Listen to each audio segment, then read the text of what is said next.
मेरी ये वाली वीडियो उन तमाम मोहब्बत करने वाले दोस्तों के लिए है जिनको जफ्फी डालने की तमीज नहीं है। चाचा क्या थिया तेरे नाल?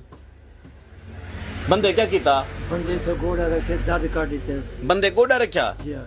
क्या गलकड़ी पातोस? जी हाँ, जी हाँ, लकड़ी पर। प्यार थी ना भी आई? जी हाँ, वाल प्यार लड़ गया? लड़ गया। इमें पकड़ के घुट्टे चा घुटे जाओ दर्द जरा। हुन दर्द है जोर दा। जी हाँ।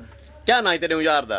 उन्हें नाम मूसा हा। मूसा कित्था रहांदे? उसों नाल रहांदे बिंडे साग दे नाल मंदरा है। बिंडे साग दे नाल मंदरा है। जी हाँ। यारी डाढी है जी हाँ, जी हाँ। ते वाले यारी दा इहो नतीजा निकले पकड़ के कड़क कीता। खड़ा तक। हुन दर्द है वाल दर्द है। जालिमा तेरा क्या किया? तैं गलकड़ी पावनी आ मेकू पा हाँ।